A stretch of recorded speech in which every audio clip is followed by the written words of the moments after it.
রাজনৈতিক ইস্যু নিয়ে আমি কথা বলতে তৈরি। তো আরজি করে মেডিকেল এডুকেশন বিগত কয়েক বছরে রসাতলে গেছে। সেখানে মুষ্টিমেয় কয়েকজন তাকে খুশি করতে পারলেই পরীক্ষার প্রশ্ন জানা যায়, পরীক্ষার প্রশ্ন এবং উত্তর হাতে নিয়ে হলে ঢোকা যায়, হলে ঢুকে টোকাটুকি করা যায়। এটা কোনো মেডিকেল কলেজে হয় না। তাদেরকে খুশি করতে পারলে অনার্স পাওয়া যায়, আর তাদেরকে খুশি করতে না পারলে ভালো পরীক্ষা দিলেও ফেল করতে হয়।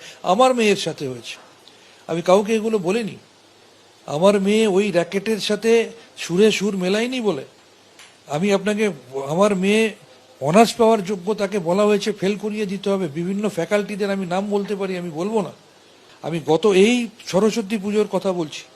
সরস্বতী পুজোর আগের দিন আমার মেয়ে খুব মিশুকে।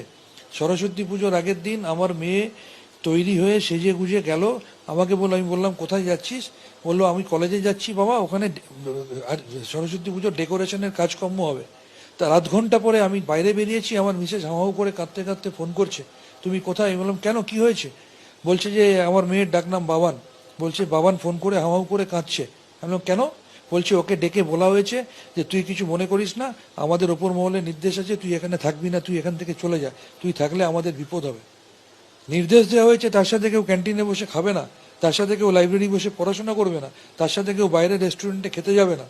শুধু কারণটা কি, সে আমার মেয়ে বলে, এবং কারণ হচ্ছে সে ওই র্যাকেটের সাথে তালে তাল মেলায় না বা তাদেরকে খুশি